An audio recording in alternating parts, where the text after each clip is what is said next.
Welcome to Level Up Podcast. Today with me is Charlie David, my good friend, writer, producer, founder of company Border2Border, and I don't even know what else. Actor. There's so many things. Dog dad. Yeah. Oh my God. There's so many things. And why do you do all of that?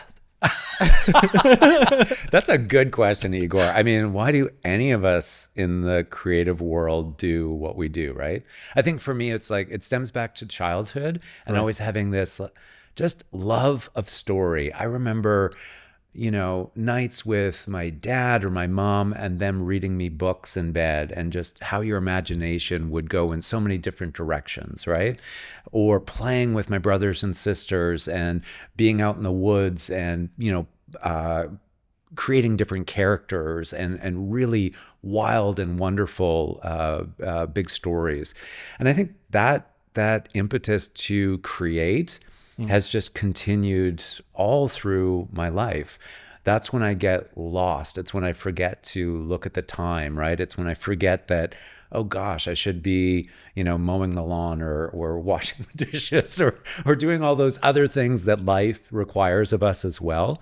But I think the creative process is this beautiful thing when we can drop into it, whether we're painting a picture or drawing or making music, having a great conversation with friends, making a movie, making a TV show. So would you say all of that connects as your love to storytelling? For sure. And I think I come by it honestly. I remember a few of my aunts and uncles just being like incredible storytellers. We'd be, at the cottage over the summer holidays.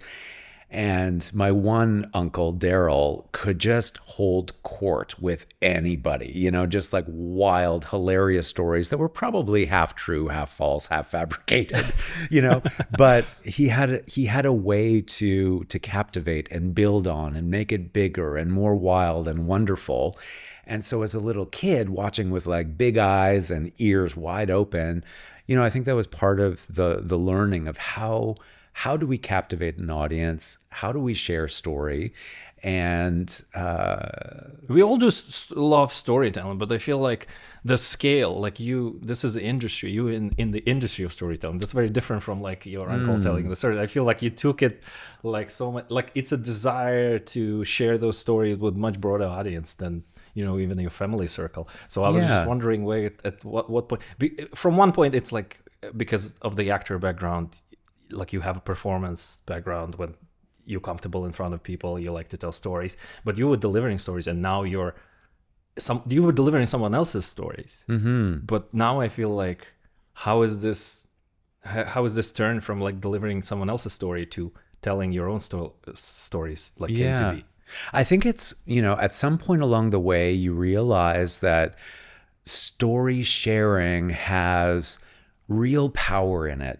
Right? By story sharing, we have the power as humans to inform others, to warn others, right? Like if we go back around the campfire, the proverbial campfire, we told stories that helped each other survive, right? It was that, watch out, because when you go around that bend, there might be a tiger there, because there was a tiger when I was there, right?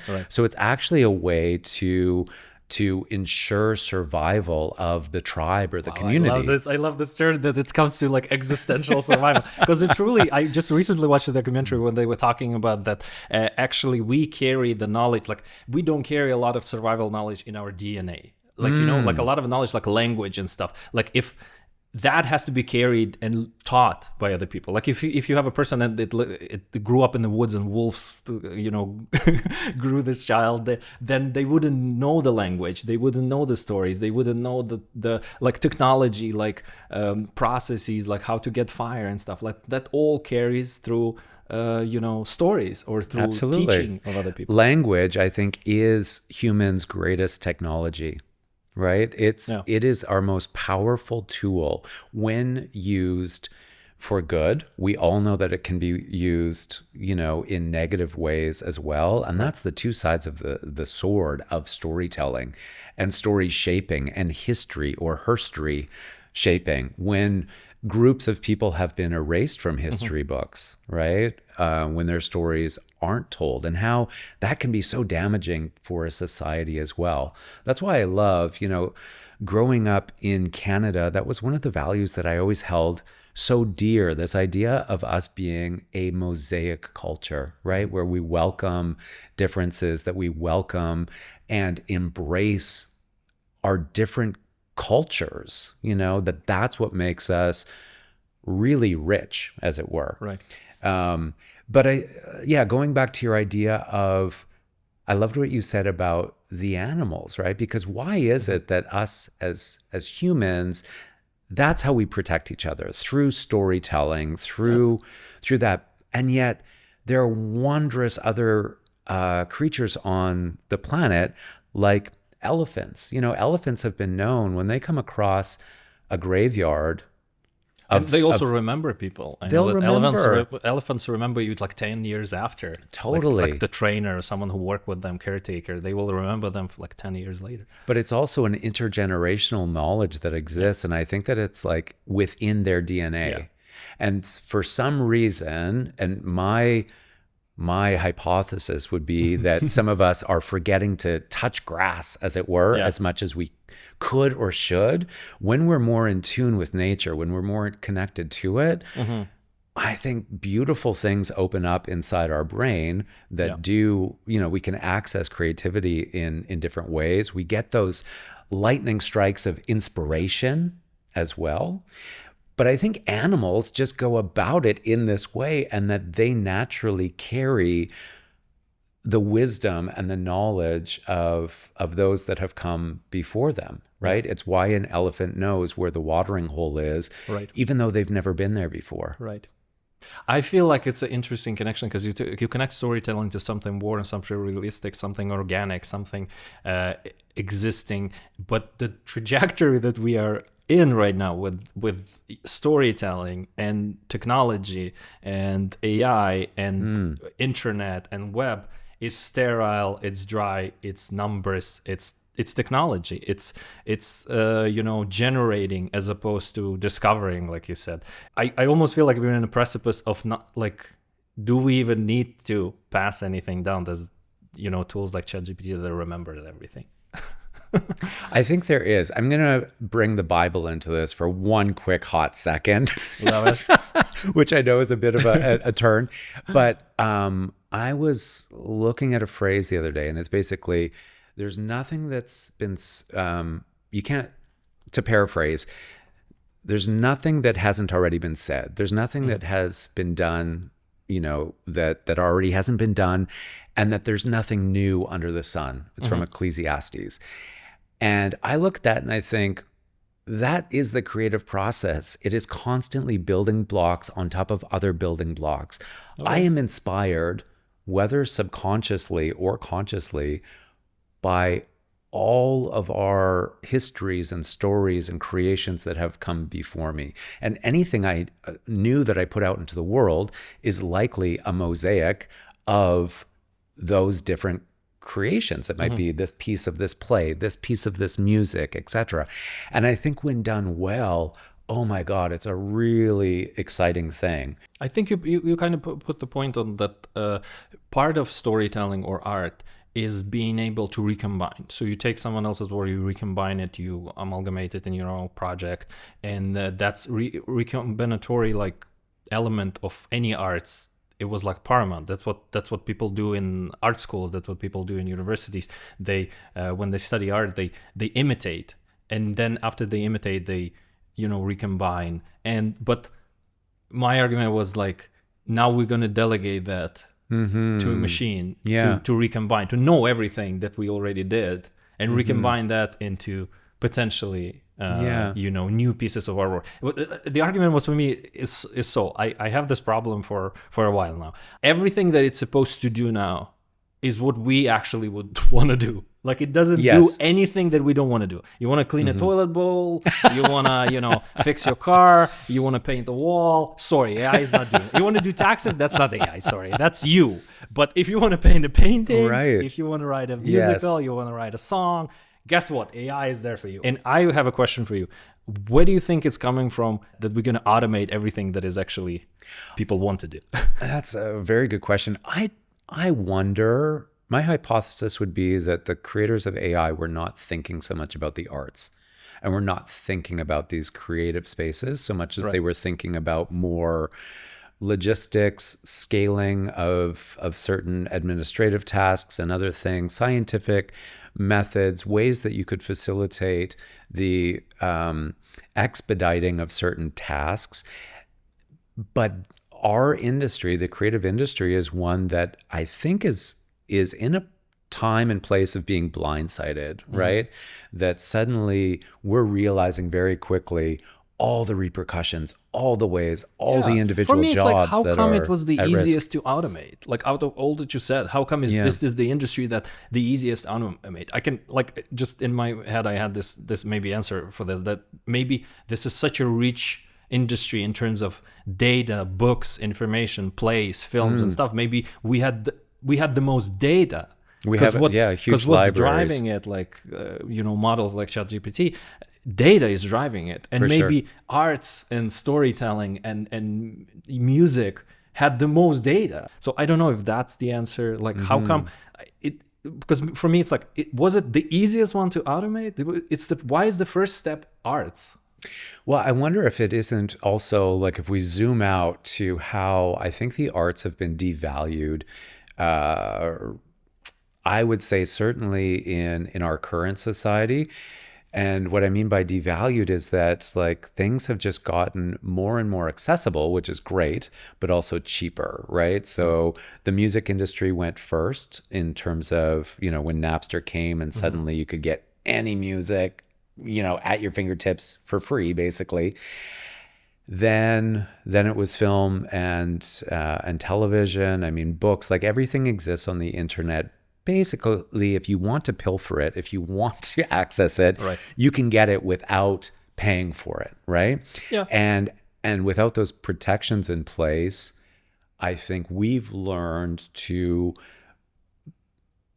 acclimated to the idea that these things should be free as well. And maybe they should be. I'm not saying that there shouldn't be low cost and easy access to the arts for society. I think that's important. However, we also need to consider that, like, in our industry, in film and television, it's very expensive, and all the people within it, whether it's the actors union, the directors union, like anybody, they want to protect their membership. They want to make sure that those people are able to make a living wage in cities like a Toronto or a New York or Los Angeles or Berlin or where have you.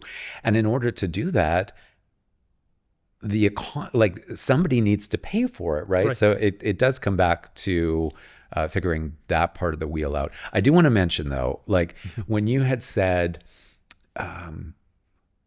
what kind of art is AI capable of generating? And I maybe answered too quick or flippantly in saying everything that's under the sun has been before and that kind of thing. I do want to point out that, like, I think some generated art through AI is certainly reductive, that it's going to feel like it's missing. It's going to feel like it's potentially missing the human soul and the heart, right?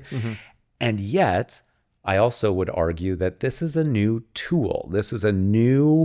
It's just like having a new set of crayons to be able to play with and draw. And I think that there's a danger if we don't use the tool that is now on the table for us to play with. I like to think about it that it is a tool, but it's also like an artist on its own. So I don't feel like, that's why I shrug kind of when people say I'm an AI artist. Because if I commissioned a work from you, you're a painter, I commissioned work from you, right? And you painted Mona Lisa. So I commissioned it. I told you what to paint. Can I say that I'm an artist? I don't think so. If you asked AI to do something for you, right? I don't think you can call yourself an artist. No, you're a prompter. You prompter. You asked. You the person who commissioned, who got who asked for art to be created. Yeah. Like So you didn't participate in the process of art creation. I think artist is a person who participates in the process, who actually creates art, who physically goes and paints Sixtine Chapel, or who Yes. goes and like Yeah. stands behind the camera. That's the person who creates. That's the artist. yeah. If anything, you can be a producer. You can be, someone who requests. You can be, admirer of the art. But you're not an artist. That's my argument for it. Yeah. Like used as a tool, it's used universally as a tool, right? A lot of things like we wouldn't go back to. Like we don't want to go back to like rotoscoping by hand. Like I don't want to go back to when I do color correction and do masks frame by frame, right? AI Okay, allows so this you to, is my next question for you then. Like, so which aspects of our industry, if we just take film and TV specifically, right. what should be okay for us to use? What should where's the barometer? How do we navigate that? Because almost anywhere that we try and step, we're going to be stepping on somebody's job. For sure, and some, don't get me wrong, I also thinking some jobs are meant to be forgotten and retired. Like those used to be chimney sweeps. It used to be kids because they would fit in the chimney. They used to be lamplighters. They will go on the street, like, right? Like that's, All those poor kids. poor kids are jobless now, But what I'm thinking is there's certain things that meant to be automated. Like even when I started in television, I used to start in a Betacams and on a mixer, and I would edit from tape to tape, right? And that was painful. And before me, the teacher who taught me in film school how to edit, she was like, it was 35mm film and 16mm film, and she will physically like tape it together. So it used to be done like that. Right. But you will ask any editor like, would they want to return and go, start gluing tape back? Oh my like they would gosh. say no. Yeah. Right. So there's certain thing that meant to be improved and meant to leave the industry. And I'm sorry if you can't adapt and your job would be that sort of the one that are getting cut. But the beauty of humans that we can learn other stuff, we can learn things. But for me, I think AI has to be used as a tool for certain situations when you, for example, you want to render something faster, you want to collect information faster, but it shouldn't replace the story. Like AI doesn't tell stories. Like it can tell stories. It doesn't mean we want to hear those stories, Like that's the whole point. Like that I wouldn't want to watch a documentary generated by AI or like a TV show. Like imagine Love Island, but ChatGPT wrote it and then another like software animated it. And it looks like real humans. But it's not real humans. So would you watch that sort of Love Island, Like it doesn't make any sense because you know why? Because there's no weight behind it. And as soon as there's no stakes, it's not real people. What's the point? That's a great example, because as soon as you said that, for me, I was like, oh yeah, my interest just like dropped out when the actual potential for love or a connection was kind of like stripped from the scenario.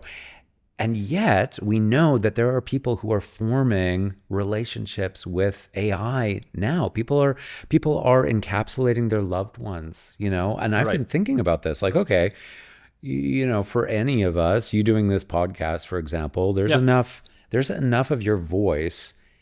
And if we potentially your social, if I die and you die, or because we have want to talk to iPhones, Igor, we have phones and we have devices and we have enough information for our loved ones to recreate sort of avatar. It's like wailing in grief. It doesn't come from a good place, This is not coming from a place of happiness. You want to recreate me when I'm dead as my child or whatever. That doesn't come from a good place in my mind. They have teleporters on Star Trek. Yeah. And basically, so you enter a teleporter, right? And it teleports you on a planet, right? So it disassembles you here and assembles you there, right? Yeah. On the planet. So is that you? You just been killed here. And there's a copy of you that has all your memories just popped up into existence thinking it's you. But you dead here. Yeah. So what I'm saying is like, if you're going to clone me or like copy me into AI with all my memories, with all my experiences, it imitates me, but it's not me. It has new experiences. It lives in a different place. Like it's a different thing. Yeah. Me is dead me, Me. Okay, so two things from what you said there. Number one, is that what was actually going on? So does the consciousness on Star Trek stay here, and yet, okay, the molecules get pulled apart, and they reassemble, they collect the same molecules in the location where it's supposed to be, and they reassemble you into the being. But is it assembled, like let's say I'm going to Mars, so are they just pulling together some of the atoms and molecules on From Mars? On Mars, yeah. From Mars, okay. Yeah, and so then, you here are disassembled, Yeah. and you reassembled there to the most accurate arrangement as you were, to molecular level, including like your brain cells and everything. So you have Right. the same memories. So because it's all technically chemistry and biology. So what and happens physics. what happens to the molecules on the ship? Do they just They just dissipate disassemble because into most of us Yeah. is like, we from Mostly basic elements is water carbon, and- mostly carbon, right? Yeah. So it's like all I'm a lot of water. I drink a lot of water. So lots that's of why my H2O, skin has this glow. Lots Yeah. of H2O, and it's all dissipates. So I was like that was even the video that I watched on this topic on YouTube. The teleporter in Star Trek is a murder machine. It kills millions of people. But the consciousness is moving from ship to planet. So the argument in Star Trek that the consciousness intrinsically linked to the chemical state or like physical state of things. So the consciousness comes in from the neurons interacting with other neurons, which is in the basics atoms, right? So if you can rearrange atoms technically into the form or shape of your brain, Yes. like it should function the same. Like if the all the chemical levels are the same, it should be identical person. Let's imagine we have general AI, which would be very ultimately super powerful, and it can take maybe my consciousness and recreate a database of everything I know and like have this perfect replication of me. One argument why is that not me? Because we can exist at the same time and have different experiences. It kind of evades me. Why would people want that as a desirable outcome? We're totally on the same page there. I think, personally, I feel part of the human experience, part of why we're here is to go through that full range of experiences. And the inescapable experience for all humans is the end, right? It is going through it ourselves. We can only go through it alone. We can't hold the hand of somebody else to go through it. Yeah. And to watch others go through. And that's one of the great mysteries of life that we don't have comprehension of. No. And struggle to and riddle around trying to grasp. And I think that there is something very beautiful and mysterious and magical and uniquely human in that. But I was thinking recently, like you talked about this idea of remembrance, right? And we've just passed Halloween and Dios de los Muertos. Right. And, there's some beautiful cultures around the world where we still look for ways to remember and honor those who have come before, right? So some cultures have a little shrine to their loved ones. I remember going to Machu Picchu, climbing up there, and they used to like mummify and put the people in the wall, and so you'd have like this little alcove in your dining room, and someone would be mummified there. So if we extrapolate that and kind of put it into where we are today with AI and the potential to memorialize people that we love through this process, I mean, might there be a healthy aspect if you're able to view it that way, if you're able to say, once a year, I will have a conversation with my mother, with my husband, with my whoever who has passed away. And I open that door once a year and I touch that heart space that I know is not them, but it's a way to honor them. It's a way to form a tradition around their memory. So that's a ritualization. Remembering people is a beautiful thing, and we build, monuments and statues to people. But very dark things happen when those people not allowed to die. All the,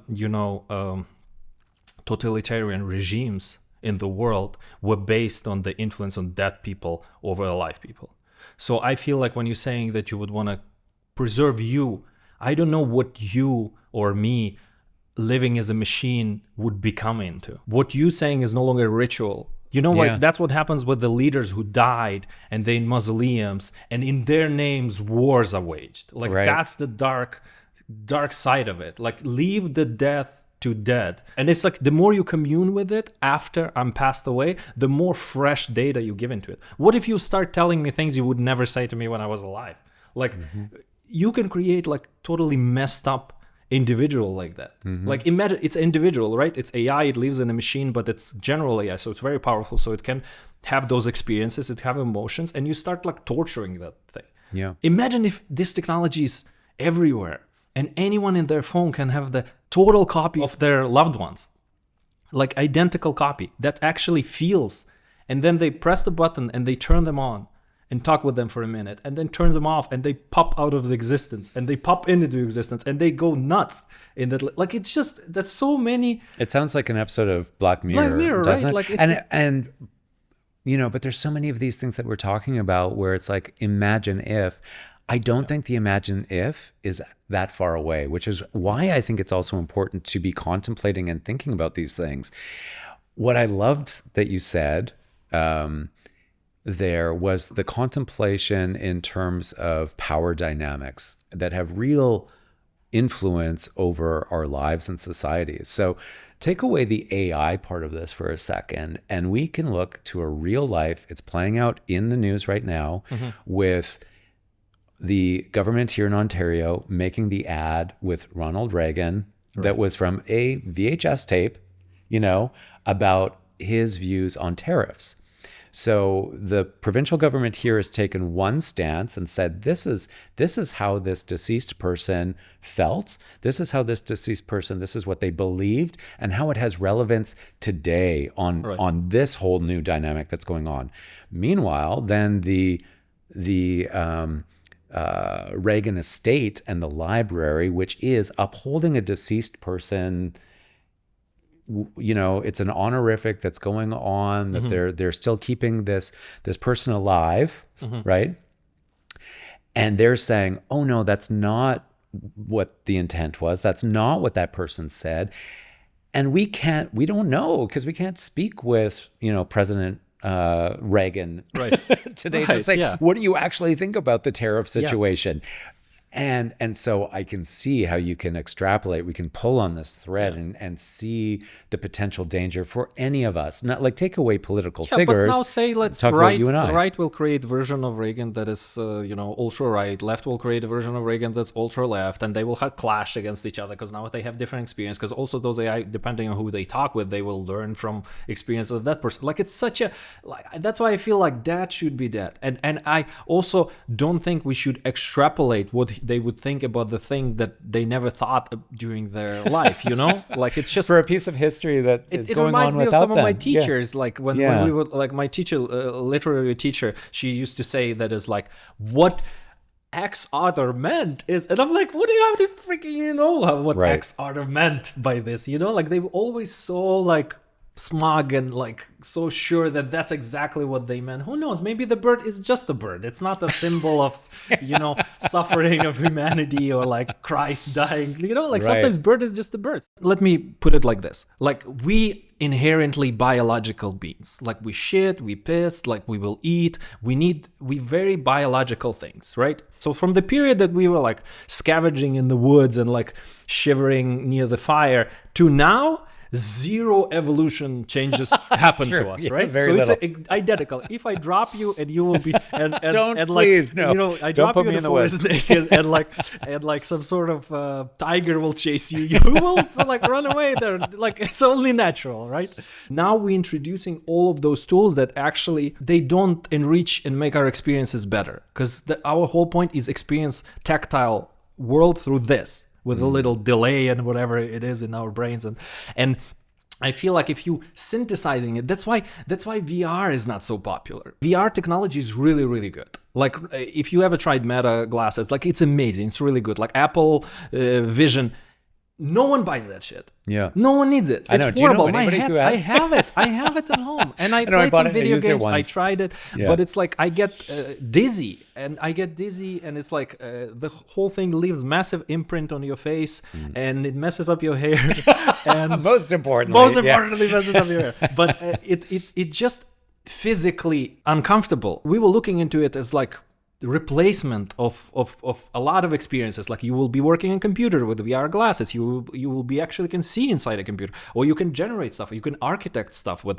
As time passes and we polish off the things that don't work, the things that actually remain is pretty banal. Like even like technology is always like over projects. similar way with ChatGPT, because we were so over reliant on those language models initially that we fired everyone. We fired copywriters. We fired, like, everyone was so anxious to pull the trigger and save money. And so apparently right now what happens, like, because they were like, oh, AI can write code, therefore coders are all gone, right? No more coders. But then turns out AI can hallucinate, like ChatGPT hallucinates and makes up stupid code. And now they hiring back senior code editors. Copywriters is sort of coming back, like, because people want to work with people and want to interface with people. And what happens right now is just we in a time when anything digital becomes devalued. Anything digital is worth nothing now. Anything physical becomes premium. You want to eat in a restaurant, that's premium. You want to shoot a film, guess what? That's premium. You have to organize people, porta potties and everything. That's that's premium because it's physical. So you want to start growing ostriches, that's premium. Sorry, it's because ostriches got shot recently. It's on my mind, so sorry. But what keeps me hopeful about our industry, a lot of what we do is actually physical. A lot of what we do in production, when we go places and we talk to people, that's all physical. And that's not going away. What's going away is like us putting it together. That's never fun to go through millions of pages of script and like printing it up. Like, so some tools are going to help us, but which directions are people looking right now whenever they see like little AI generated trailer with like Jennifer Aniston is playing Darth Vader or whatever, they thinking, oh my god, this is so close, this will be movies, I would want to watch the whole movie. It's like, the truth is you don't want to watch the whole movie with a digital Aniston or whoever, you wouldn't, like, because this is not a person, because that's the difference why Van Gogh is in a gallery. But you can paint a better picture. If you're a modern artist going through the art school right now, you can paint better painting. That's Mona Lisa. Why we have those things in the galleries then? The point is people's experiences. Is the dude cutting his ear off? That's the whole point. We prize something because of the connection to the people who deceased, to the people who are away, or because of their struggle, and their story. Yeah, and their stories. It's because there's a story to the human creation of that experience. It's why, at home I only have paintings that are real, and if I know the artist, even better. If I know their story, right? Alive or dead, right? This kind of reminds me of, was it Sisyphus who was like pushing the ball up the hill, right? Rock up the hill, yeah. So I think we could ask and it rolls ourselves. Back. He almost reaches the top, and it rolls back, and he has to push it again every day. Every day, right? And so the creative process now, we can choose to frame it as this act that is pointless. I think it's happiness. I think it's happiness. Right? But I think Sisyphus is happy. I could go, why would I spend the time to write a book? I'm writing a novel right now, right? And I would be like, this takes forever. Why would I spend all these hours doing this? Or why would we make a film together? Why would we do any of these things? It takes so much time and stress and energy and sometimes heartache and heartbreak. But that is the human story. There is something that is beautifully satisfying, rewarding in the struggle. And, if I pose to you the question, if you're working on a movie right now and you knew that in 1 week's time, the world was going to explode, it's hit by a meteor and all of us die, do you still keep working on the movie, right?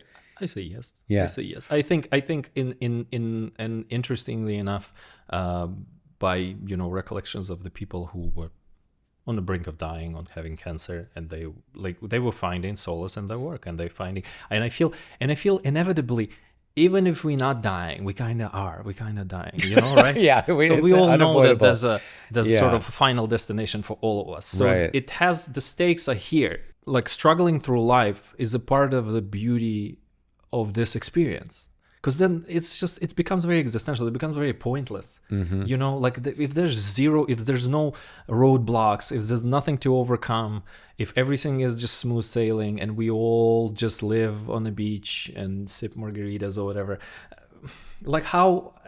even sometimes when I have long vacations or something, and for a long time I'm somewhere, I became anxious. I'm like, oh, time is slipping away. What am I doing? Like, why am I not creating something? Why am I not working on something? Like, can I pull on a thread there? Oh yeah, of course. Okay, so I'm curious about is like, okay, so we know that we're all heading toward death. So this idea of the meteor hitting the Earth it's coming. Like, okay, so for each of us, Trolley can hit you. The clock is going to run out at some point. You said you felt an internal pressure when you're on a vacation or something to be like, why am I not creating something? I wonder, as artists sometimes, is that simply our internal drive towards memorializing ourselves, right? So it's kind of like, okay, so, well, parents, you could argue, have kids so that there's a longevity to their own life, so that something goes on after them. Some people build a massive tower so that there's a monument to their life. Right. As artists, whether I write that book or make that movie or paint that picture or, write that song, am I simply looking, is my subconscious simply looking for a way to be remembered, to make my life in my own small way, my little ego going, I need to be remembered for something. I need to leave something here when I go. I think there's a drive inside of us to pass the knowledge, to accumulate the knowledge, to pass the knowledge, to better it, and to better the life. At all points, we want to minimize suffering and maximize, happiness. And that's where we're going. And I think because we all kind of on a spectrum of, sort of psychological disorders, we all exist on some sort of spectrum of problems, right? That's why in my mind, when I was talking to my other friends, I was like, I think there's only kind of two types of people. There's like doers and dreamers. And I think the industry itself facilitates doers. Like everyone we can find in this industry, everyone who I work who's successful in the industry, you tell them 2 a.m. tomorrow, highway, 15 kilometers from Toronto, you're going to be there. Yeah. And they're going to be there. Be there. Yeah. And and it happens, but you have to admire that, because sometimes on big production it happens to like 600 people simultaneously. It's very hard to find 600 doers, and I feel like because we are intersecting with so many people who are like, yes, like what, like you want me to move this 50-pound light over there?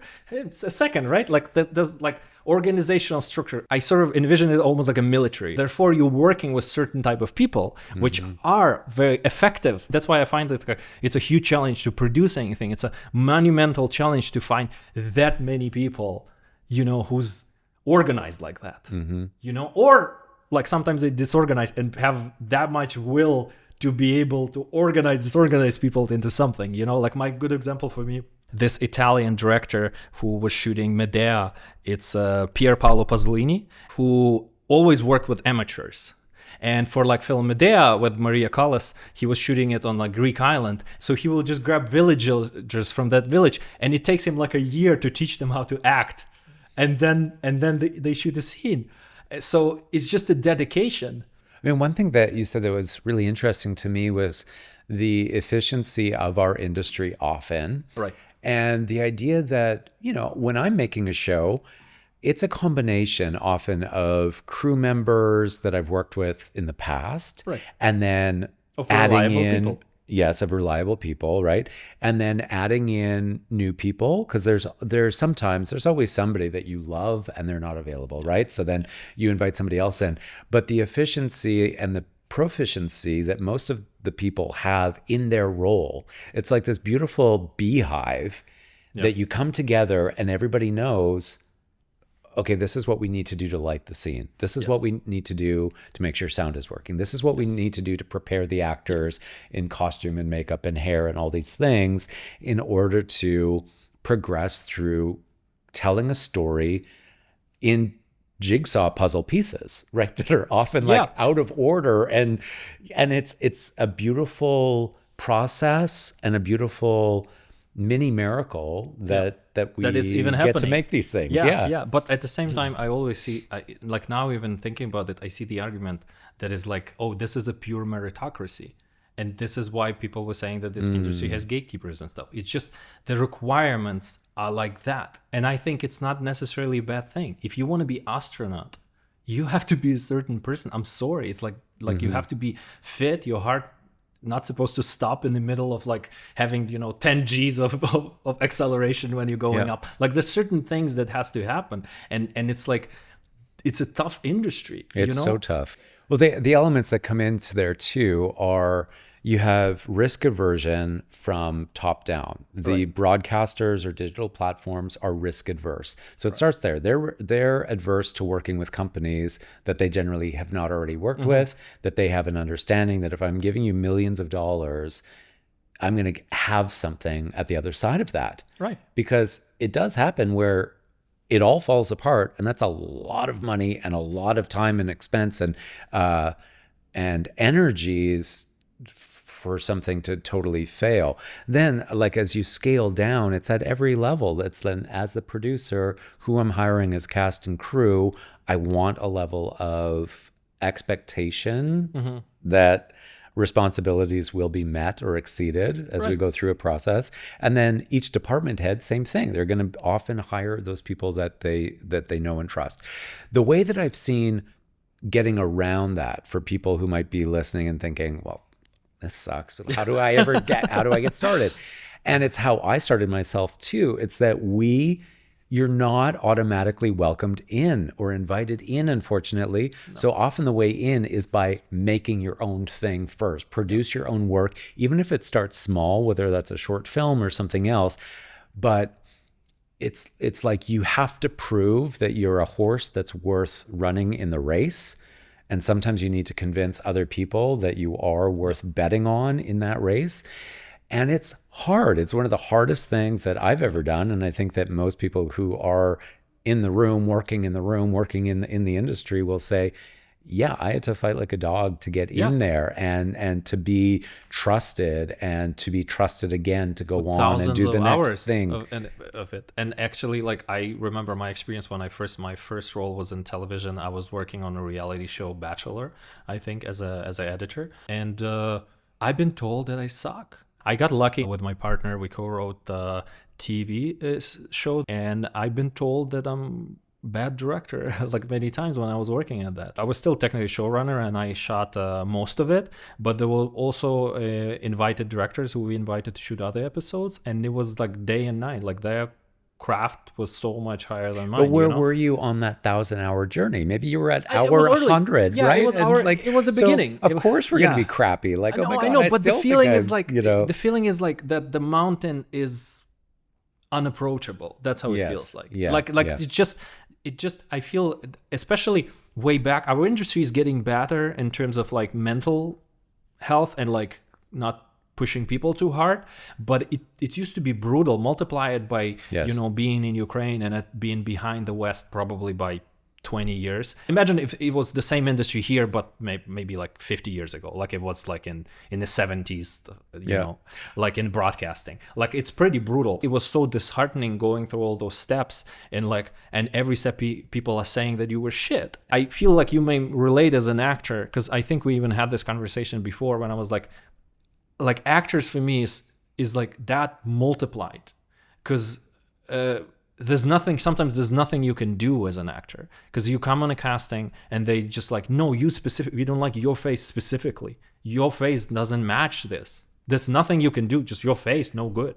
And I'm like, or your voice, or your height, or your weight, or I for sure. And I think actors who continue in the industry, those who don't quit, develop out of necessity a very thick skin. And I think things have changed and are getting better across the board, just in terms of kind of like, in terms of work-life balance, respecting, people, respecting different viewpoints, being inclusive, all these kind of things.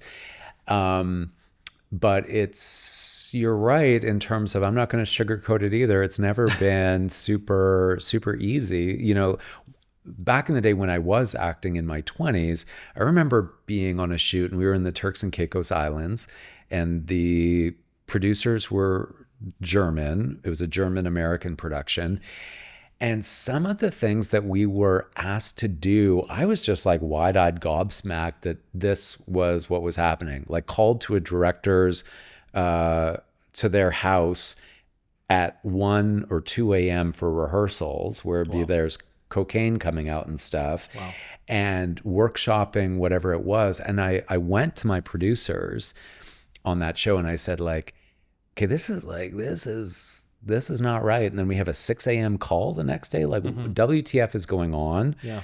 I don't think this director should be, but I'm the little actor working on the show. It's a very scary thing to say, to call somebody out and say, this is not okay, And right? it used to be the industry they got everyone's back, right? So it was like a circle of, that's why I think it was so That's hard to exactly break what it. would happen. That my German producers on that show said, Charlie, you will get in line. This is like the military. Yeah. And I was one of the leads on the show, but I was told, and I was like, okay, but I'm not doing cocaine, and I'm not going to this hotel room at at 1 a.m. for a random rehearsal when I have a 6 a.m. call time. Yeah. Within, I think it was like 3 days later, and one of the other actresses on the show overdosed and was taken to the hospital. And then that director was fired, and they flew in somebody else.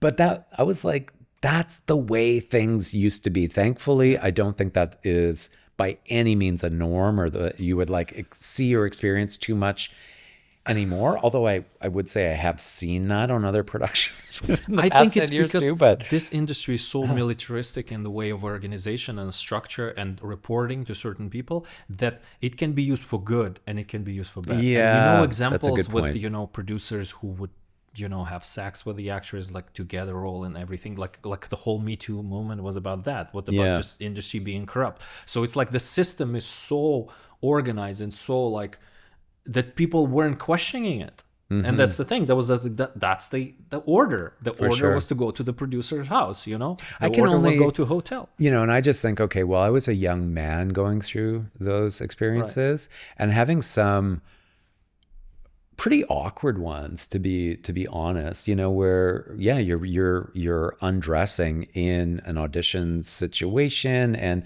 it's like, well, these are union productions. I think we're following the union rules to a degree or whatever, but still having a sense of unease about it, or shooting a sex scene, and then in your mind, I'm editing as I'm after I've acted in a scene, or I'm you would be, why do they need this? Oh, this is how it will go, right? We might be filming for 20 minutes or half an hour or whatever, but that's going to end up being 20 seconds in the final edit, right? And then you see the thing and you're like, WTF, why is this suddenly a 4-minute, quite nude scene, right? Yeah. And I say as a young man, because I can only imagine that, for young women in the industry, it was that much worse, that much more, I would just say scary, and unfair. So I hope that we've taken strides in many different areas through positions like intimacy coordinators on set to protect people and protect the storytelling process. This is not me sitting here saying I'm against nudity or against sex scenes, or I am against rehearsals being called at 2 a.m. at somebody's house with, It was kind of appalling that it was led to fester for so long. I just generally think the sexism and, homophobia and all sorts of hatred was just sipping down in this industry, and because it was so militaristic, so structured, so organized, it maybe created monster versions of those things, because you feel like a little leader of your group of people, 600, 800, whatever your film production could have been. You felt power. Someone brings you coffee, someone moves the light for you, someone you feel it I think it hits you. And I think in those moments there needs to be procedures to separate it. What if you were doing those sex scenes and there's a whole film crew there, and and you were questioning why producer want to do it certain way on set? Is it more for him than for film? It just certain things that this I would question. For sure. And I don't think we're there yet. I was thinking about this on my walk yesterday, actually. The position of intimacy coordinator is still a largely unregulated position. Right. And what I mean by that is that, here in Canada... Are they under ACTRA? Good question. So here in Canada, our actors union is ACTRA. It's not an official position with ACTRA, and it's not not an official position with ACTRA. And this is something that I've been pressing our union, the actors Should it union. be with DGC? I don't know. Well, we should know, is the point, is that if they are advocating for the actors, which they largely are, they should be with ACTRA. then it could be an ACTRA position, and they can be paid that way currently. Yeah. They can also be paid as an individual contractor. But here's my trouble as a business owner, as a producer. I'm hiring somebody who does not have an official accreditation to go in a closed room without me, without any business owner in the room, to potentially discuss or be in states of undress, talking about intimate touching, choreographing, all that stuff. Yeah. Things that, like, yes, they need to be talked about. They need to be choreographed like a dance or a fight scene or something. Right. But if there's no oversight by the business owner, what if something untoward happens in that room? Yeah. But I've been locked out of it because of a worry of hierarchy and influence. So, should the director be in the room? Should they not be? Should the producer be in the room? Should they not be? So there's a lot of stuff that I think we're just not done talking about yet. We need to continue the discussion to find, how do we advocate for the performers, for the actors? How do we advocate for the producer, the director, the showrunner as well? Because there's unclear answers as to, consent is an ongoing thing, as we know, right? So even if I say yes right now and I change my mind in 5 minutes, I've changed my mind in 5 minutes, and that's a new position, warranted and important, right? So I stand by that. But I think two things can exist at once. On the other side is a producer or the business owner who may be spending tens of thousands, hundreds of thousands of dollars a day. And so if I consented in rehearsal, and I consent on the morning of, and I consent, in hair and makeup, and I consent in the blocking, and I go to shoot and something has changed. Right.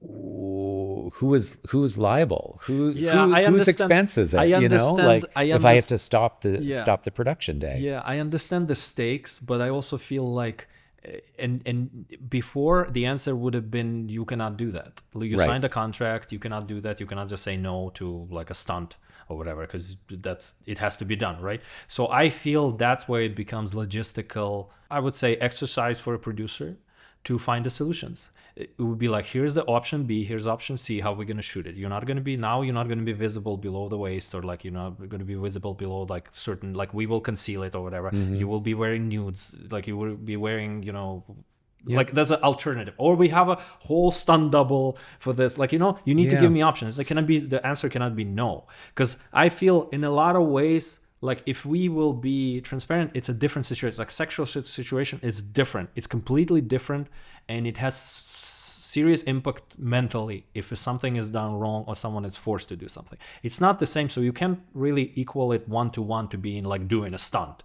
Like it's not the same thing. Like it's just like if the person's supposed to like your role here is to lift a cup and drink it, and you say, no, I'm not comfortable lifting a cup. Like that's not the same situation when it's like you're supposed to be close to a person, kissing them, you're supposed to be in sheets, and like that's a completely different situation. That's not comparable. But the argument before was like, this is identical situation. Right. You're an actor, you're acting. You're an actor, you're doing this. You said, imitate sex, you imitate sex. You said, but I think the stakes are different.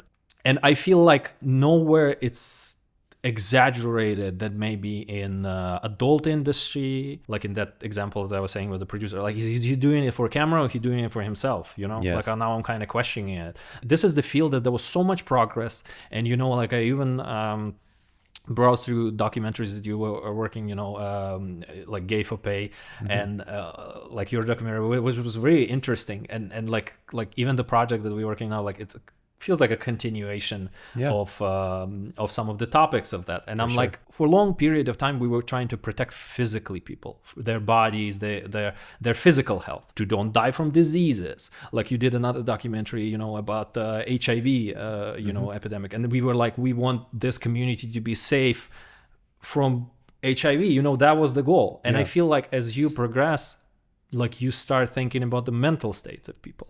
Because as we learned just recently, post-pandemic, mental causes huge amount of trouble in the real world. Like right now we in a crisis. Basically, I say it's a crisis. Look at the streets of Toronto. It wasn't like that before pandemic. This industry always neglected, like it was not a priority. People like a priority for the light not to squish you, priority for you to do a trick and not break your neck. That's like your happiness or unhappiness with the sex scene was not a priority. It's like the priority, everyone else is like standing here. It's like they want to go to lunch. It's like chop just do the scene.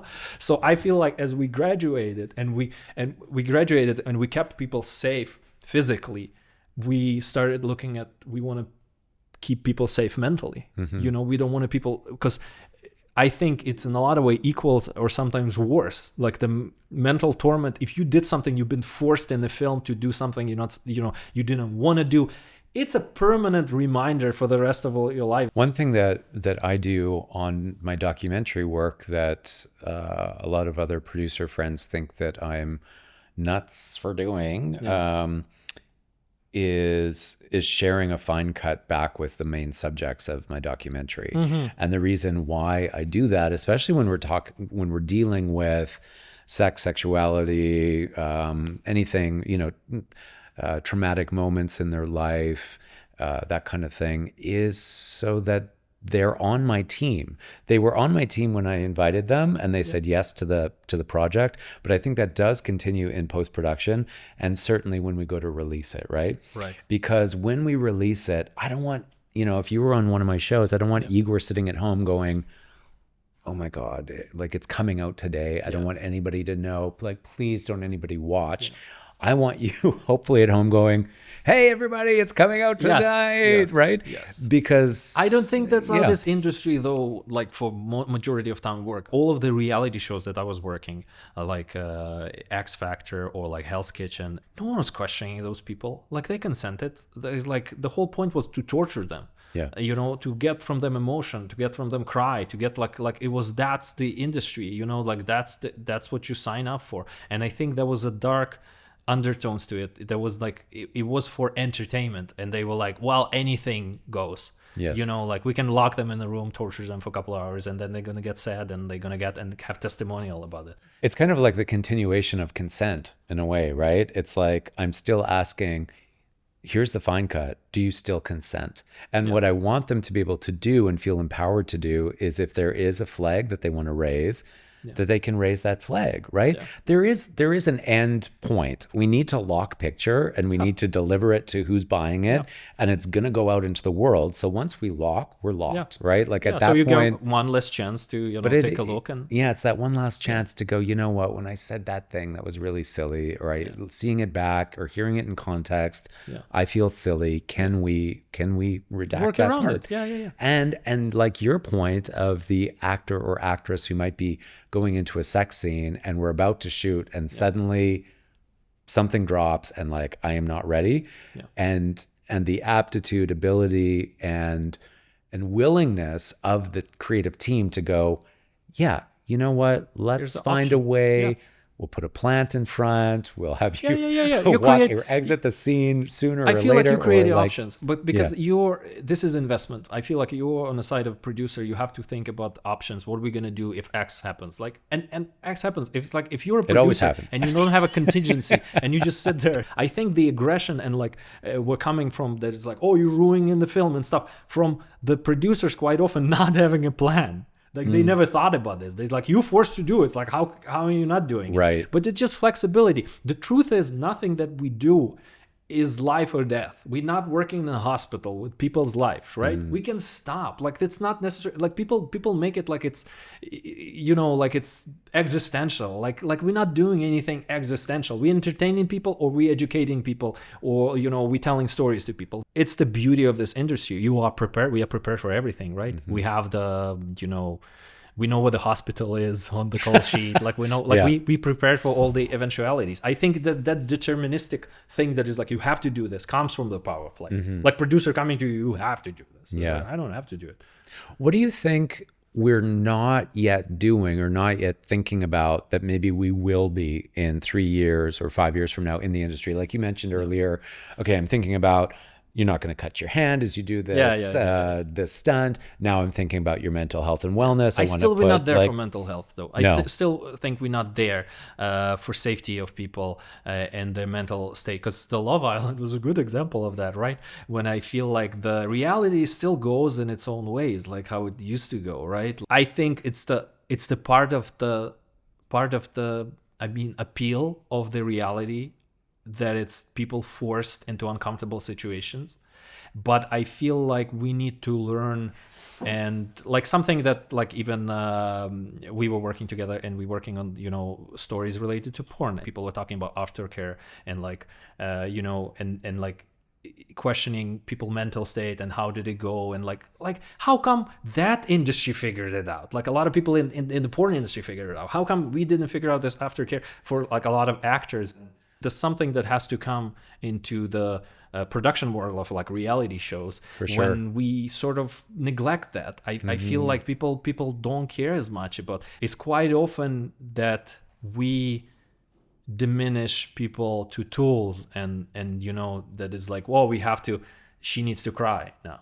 Like, why is she not crying? We want to eat, you know, like we need to get emotion. We need to get, and I feel that has to be adjusted, because I think it causes a lot of stress and trouble. We're still not there on a lot of topics. We still haven't solved it. Like, I feel there's a lot of, like, sexism is not solved, you know, homophobia is not solved, racism is not solved. Like, there's a lot of things that's still not solved in the industry, and I feel like it still impacts people. Like, well, my wife, she told me when she was like on the meetings, and she's really young for a position of like media director, right?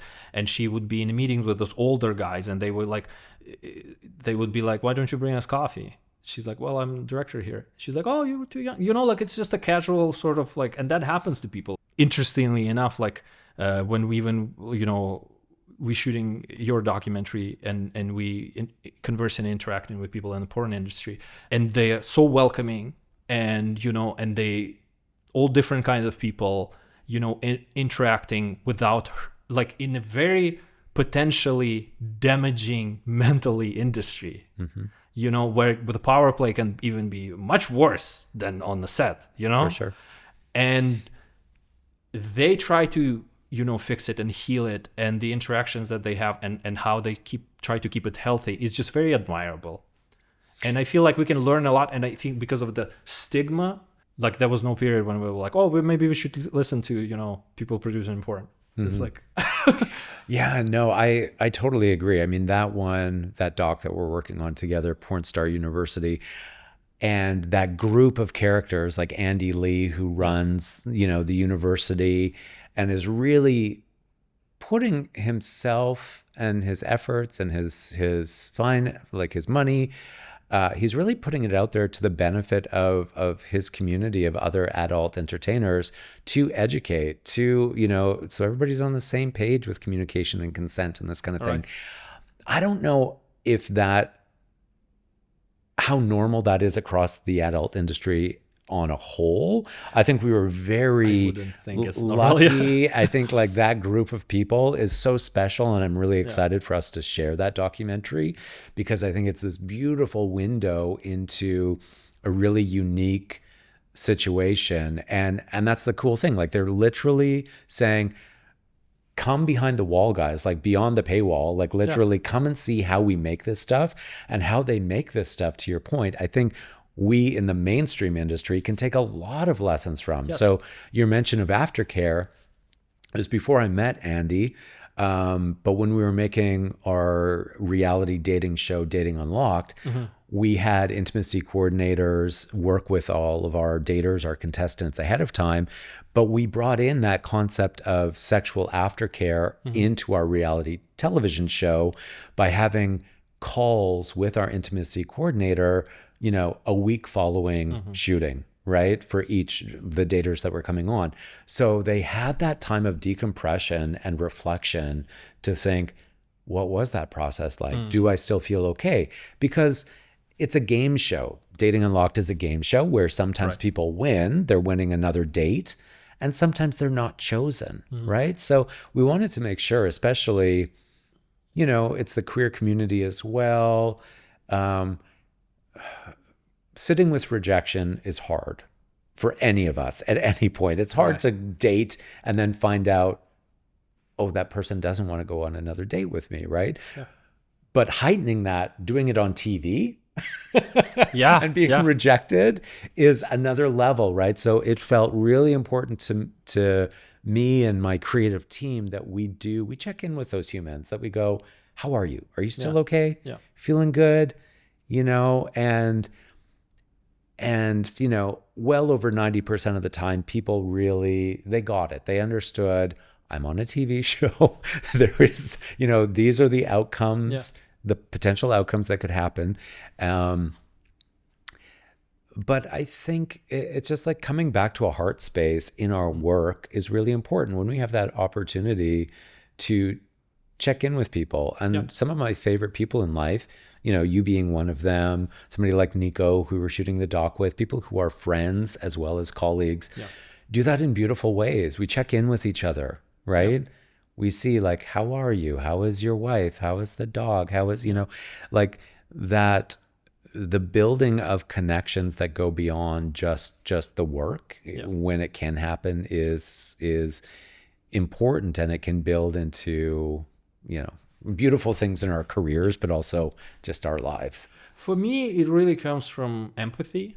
And I feel it's like empathy is not a buzzword currently. And it's something that just generally, it's not good for this industry or X industry. It's just generally good for humanity in a lot of ways that fixes a lot of the problems. Like being able to put yourself as a crew member, being able to put yourself in the shoes of the actor who has to do a sex scene. Like that's the thing. That's why, because we are sometimes not doing that. I understand the desire of watching a dumpster fire. Like people would love to watch. Maybe there's a certain group of people that would love to watch other people get tortured.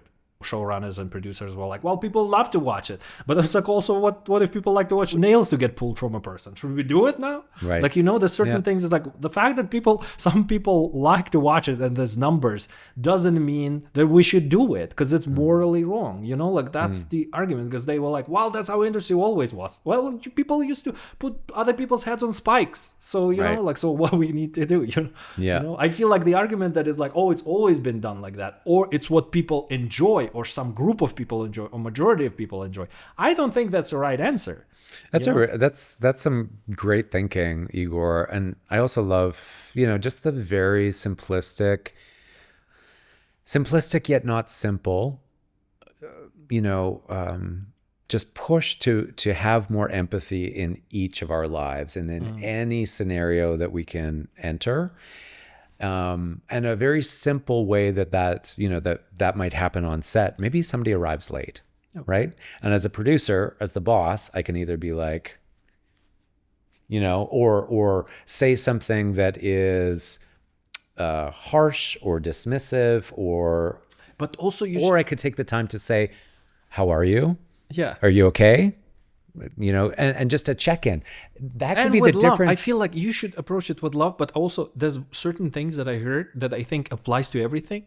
As soon as you offended the person, lesson is over. If anything, you have to have a spoonful of sugar, and there's like a little bit of, a little bit of medicine in there. Yeah. And that's how it has to be delivered. So I feel like we want to better people, and we want to give people chances, but we also want to bring attention to things and not, shrug it under the rug. So you would see someone is late, continuously. Yes. And you did the certain steps, but you have to give them, a chance, and you also it's still a business, but a business can run with empathy and humanity at the same time. I think it largely, it will be better for it when we can remember that. And I'm not saying I remember every day. There are days where, I am hard. I can be a hard ass guy. I can be a hard ass boss.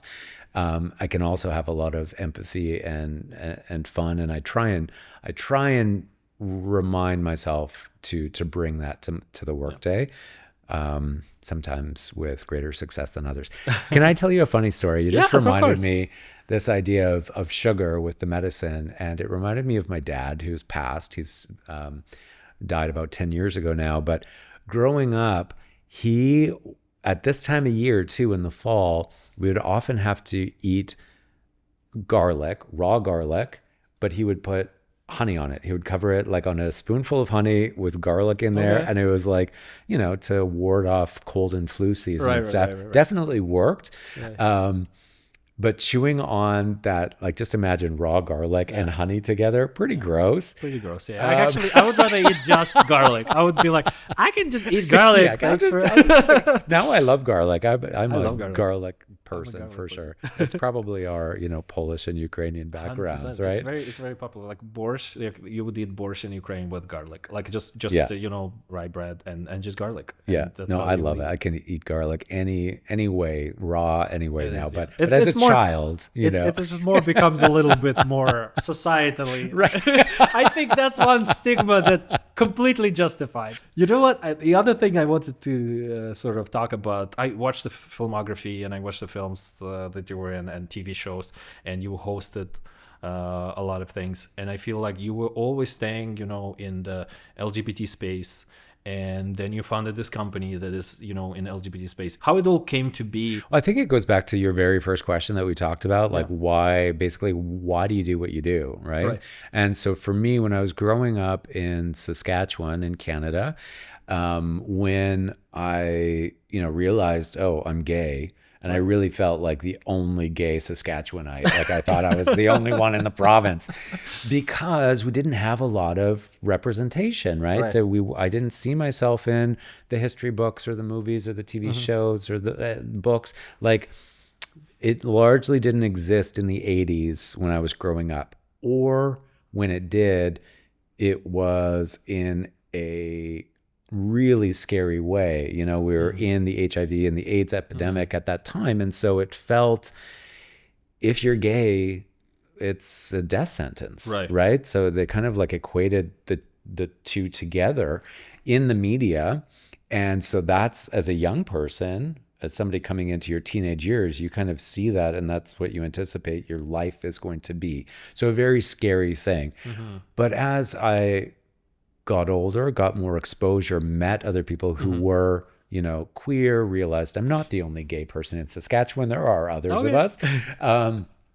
Form a little community, and then just it felt like an internal mission that started to grow of, I want to tell our stories. When that community were actors mostly, like was that through like your acting school? Yeah, I mean, I bounced around from, playing hockey and lacrosse and being on student council and stuff, but definitely where I felt most at home was always in the drama department, right? So doing plays, doing musicals, working at our local TV news station, volunteering, helping setting up lights and doing whatever else that I could, any exposure to the industry that I could have. But certainly starting to find community, like lots of young people, in the theater, there's often a lot of queer folks, right? And creative folks, and finding kinship with them, finding people that I could trust to come out, right? To be more of my authentic self with them. And then I came out when I was 16 in high school, which was pretty scary, like at a, Catholic high school, because it did feel very Did you felt isolating. empowered by like peers? How did you came up? Like you came out and you say the environment was this Catholic. Like what was the push then? Like was it some community that you found? It was, yeah. It was actually something that wasn't in my own town, but it was a musical troupe that I was part of in a different city, and where there were more people who were a little bit older than me who were already out, right? And I saw them living bravely, authentically, being themselves. And so that started to rub off, right? Where you're like, oh, maybe I can do this too. Maybe I can be that brave. And that's like, it sounds maybe different now where we're at in terms of coming out. I still think it's a brave act.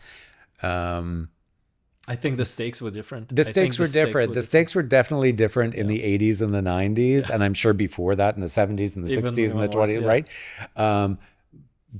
But not to. I always feel like sometimes people say, well, it's easier or whatever. It's like you can't really disconnect the mind of a person at the time. Exactly. Like if you experience something, this is the worst day of my life, and they like, you know what? I was in war. I got shot by a sniper. This is not your worst day. It's like, no, but you don't understand mentally. Like that's why I say I equate mental to physical pain, because I feel mentally you can be in a very dark place. You can be in home and be afraid of your family, and it feels like as any other pain. It feels as being on a surgeon's table. It feels as being waterboarded. We can always compare. Yeah, in the Middle Ages it was really tough, right? But it's like it. No, interestingly that's a very enough, good point. I know like my grandmother, my granddad, and like they went through war. There were no arguments. They were never like, I hurt my knee, and they were like, well, in the war we would, like they don't do that. I feel like people with empathy, they learn that like this is the valid moment. I really resonate with that. I really feel like you in the moment feeling like the whole world is against you because there was no example. You didn't feel represented. Well, that's it. Like I was thinking about this the other day in terms of my own health relationship with my, mentally and with my sexuality, because as a kid, there are a lot of big, heavy influences, whether it's parents, the church, because I grew up Catholic school, right? And so our sex education, certainly there was no inclusion of queerness in there, or what is a healthy queer relationship, let alone what is healthy queer sex. And so when you're just left in this void, and it's not even a void of just nothingness, it's actually a taboo void, right? Where it's like, thou shalt not cross that line in the sand, right? Yeah. Or you're going to hell, you're going to burn forever, you're like whatever the things are. So it's a big journey to get from finding your sense of worth, really, right? Finding your sense of humanity again, because you're almost viewed as like inhuman. You're not, right? So I need to find my sense of worth and then continue forward towards equality, right? So that's why I make a show like even Dating Unlocked. It's a silly reality game show, but why? Because I'm exploring the full alphabet of queerness and queer relationships in a way that is, different but similar to a Love Island or a Love is Blind or any of these other shows that exist for, mainstream straight society and that have existed forever. Representation. That's what you're talking That's all it is, right? It's just that when Valentine's Day comes around and I go to the Shoppers Drug Mart or any store and I try and find a card for my boyfriend or my husband, it is very challenging because the pronouns are what the pronouns are or whatever. Or when I listen to a song on the radio and it's all he and she and boy and girl, and that is society, right? So for queer people, we need to find a way to weave ourselves into it. Yeah. And so for me, that's through story sharing and story crafting, and by meaningfully and intentionally building those stories and putting them out into the world so that the little, the kids who are growing up now can hopefully look and go, oh yeah, I'm part of the fabric of this society. I belong here. I am worthy of love. I am worthy of finding a partner or partners in life, worthy of healthy sex and relationships, the love of my, hopefully, family and society at large. You doing this work in the community, I feel it goes even beyond that, because it's not just helping people to belong and helping people to see representation. It also educates people who are not belong to LGBT, or people just to be like, this is the valid way of living, and this is equal, and you should see it in the regular programming. My argument is a lot of hate and comes from people because they don't experience certain things. It comes from ineducation inexperience with the different kinds of people. And I feel as we get more globalized and we mix and we should see that representations of all the variations and be familiar with it. I feel that's a part of education when it comes with it. We should all be familiar with it, because people are like, oh yeah, you're behind the wall, we don't want to see that. You know, like we say, that's why Christianity for me is so like fatalistic, and like they were like, oh no, that doesn't exist, we don't look there. It's just, that's invalid argument for me, you know, like that's not how you should, you know, experience that. And it takes a lot of effort on the part of anybody who has been othered in their life. I think that there is a responsibility. It's hard. Sometimes it's a hard pill to swallow, but the idea that I need to spend time with the stranger, the enemy, the person who does not yet understand. And I know that there's a school of thought that thinks, I'm sorry, I'm busy. I don't want to teach you. I don't want to have to read to you. Like, pick up a book, figure it out yourself, spend the time, educate yourself. Okay. Yes. And I think that's part of it, but education and the changing of hearts and minds and empathy, to come back to empathy, it comes through proximity and time together, right? So whether it's somebody who has come from another country and is living here, whether it's a queer person, or, you know, we could be talking about gender. We can talk about any type of difference and being othered, but it's when we're in communion, when we spend time together, when we share a cup of coffee or have a meal together, and we tell each other's story, and we can really start to see the humanity in each other. And then those differences, the gulf does not seem so wide, right? We can start to shrink those and go like, oh yeah, why did I think that was such a big deal? Because it's really not. And start to then refocus our energy and our drive on all the other ways that we can constructively be making the earth a better place and a better experience for us. Because that, like, I just think there's better use of our time than to be pointing the finger at each other. Oh, Jesus Christ. How long did we talk? Too long. No. Yeah. 2 hours. Oh my What God. the hell? Jesus Nobody's Christ. going to listen for that long. No one's gonna listen. I'm gonna break it down. My wife Valentina is the one switching cameras and running this whole operation. So she told us to. She's like, cut it out. You've been talking for 2.5 hours. Guys, time for a snack. Come on.